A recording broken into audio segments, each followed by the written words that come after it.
जय हिंद दोस्तों, Sandeep tricky math special YouTube channel में आप सभी का स्वागत है।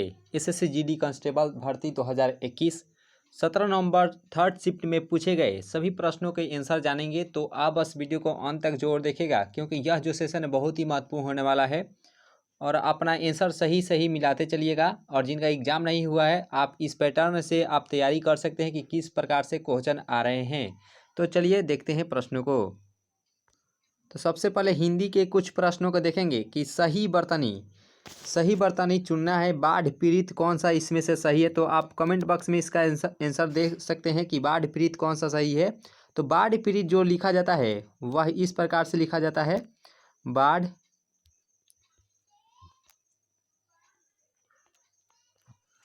पीड़ित, यानी कि दोनों में यहाँ पे नीचे बिंदु रहेगा और ये दीर्घिकार से रहेगा और ये हर्षिकार से जो री है, बड़ी री, ये रहेगा, याद रखिएगा। बाढ़ पीड़ित यानी कि बी के साथ इसका सही आंसर चला जाएगा। और यहाँ पे प्रश्न था मुहावरे से कि गांठ बांधना मुहावरे का अर्थ क्या होता है?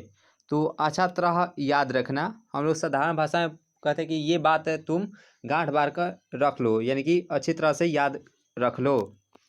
और यहाँ पे विलोम शब्द से पूछा गया था कि आग्रह का विलोम शब्द क्या होता है? तो आग्रह का दुराग्रह विलोम शब्द होता है। और यहाँ पे शुद्ध वर्तनी से भी एक आया था, परिवर्तन का शुद्ध वर्तनी, इनमें से कौन सा है? तो शुद्ध वर्तनी परिवर्तन का कौन सा है तो आपको चुना है। कमेंट बॉक्स में इसका आंसर दे दीजिए। तो शुद्ध वर्तनी जो परिवर्तन का है वह इस प्रकार से लिखा जाता है,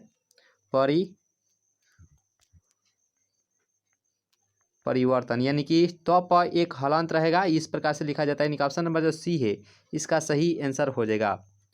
और यहाँ पे पूछा गया था कि स्वच्छ शब्द का परिवाची शब्द क्या होगा स्वच्छ का? तो स्वच्छ शब्द का जो परिवाची शब्द होता है वह निर्मल होता है। और यहाँ पे अनेक शब्द के लिए एक शब्द के लिए आया था कि किसी सहायता करने वाले को क्या कहते हैं? तो सहायक कहते हैं। और पुण्य का विलोम शब्द पूछा था, तो पुण्य का पाप हो जाता है। तो चलिए मैथ के प्रश्नों को देख लेते हैं। और यहाँ पे मैथ से प्रश्न था तृतीयानुपाती ज्ञात करना था। 16 तथा 24 का तृतीयानुपाती ज्ञात करने हैं। तो तृतीयानुपाती के लिए जो सूत्र होता है वह b² होता है। तो दूसरा अपन पहला होगा। तो 24 का स्क्वायर कर देंगे, 24 × 24 अपन 16, यहाँ पे 24 × 24 और ये 8 टाइम और ये 12 और ये 8 का 24 3, यानी कि 12 3 36 इसका सही आंसर आ जाएगा। बिल्कुल ही आसानी से इसे हल कर सकते थे। और ये एक प्रश्न पूछा गया था कि त्रिभुज के तीनों कोणों का अनुपात 2:3:5 है। तो सबसे बड़े कोण का मान क्या होगा?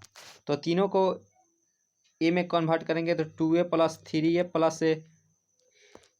5a बराबर, हम जानते हैं कि त्रिभुज के तीनों कोणों का मान 180 डिग्री होता है। तो तीनों को जोड़ते हैं तो 10a आता है। तो 10a बराबर 180 डिग्री।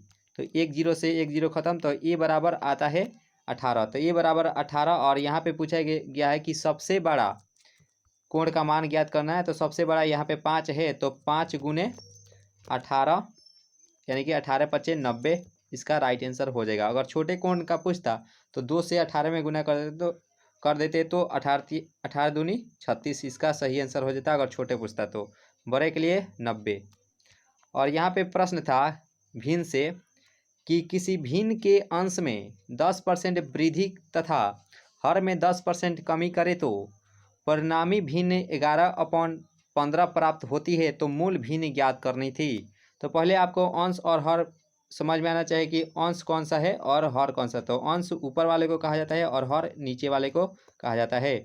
तो अंश में 10% वृद्धि किया गया है तो 110, और हर में 10% कमी तो 90 बराबर। यहाँ पे भिन्न जो हो जाता है 11/15 हो जाता है। तो 1 0 से 1 0 खत्म और 11 से 11 खत्म, 5 3 15 और ये 3 3 के 9। तो ये 3 इधर जाएगा तो यह हो जाता है अंश 3 हो जाता है।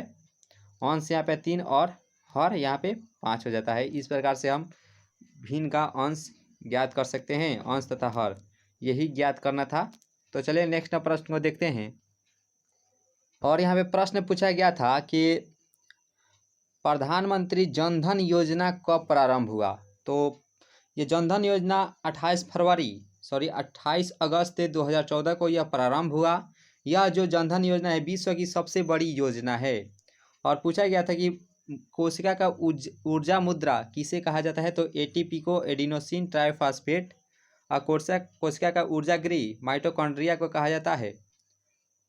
और पूछा गया था कि ईरान की नई मुद्रा का नाम क्या है, तो ईरान की नई मुद्रा का नाम टुमान होता है दोस्तों। और यहाँ पे पूछा गया था कि आकाश को छूने वाले को क्या कहते हैं, छूने वाले को कहे या चूमने वाले को, तो आकाश को छूने वाले को गगनचुंबी कहेंगे। और रीजनिंग से प्रश्न था कि हवेल, चमगादड़, स्तनपाई, तो स्तनपाई में हवेल भी आता है और चमगादड़ भी आता है। तो एक तरफ हवेल और एक तरफ चमगादड़, इस प्रकार से चित्र बनेगा। और यहाँ पे मिरर से आया था दर्पण से कि मोटिफाई का दर्पण प्रतिबिंब ज्ञात करनी है। तो हम जानते हैं कि y का y इसी तरह से रहेगा, f का इस प्रकार से रहेगा क्योंकि y की तरफ ही इसका मुंह घुमा है, तो f इस तरह से रहेगा और t उसी प्रकार से रहेगा।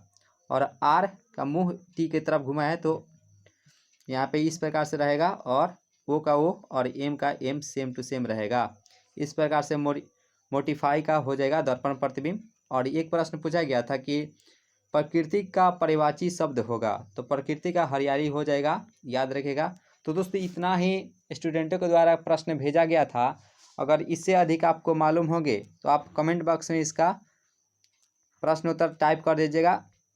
एक और वीडियो में अच्छे से आपको डिटेल्स में बता दिया जाएगा सभी प्रश्न। तो मिलते हैं नेक्स्ट वीडियो में। आज के लिए इतना ही। Thank you.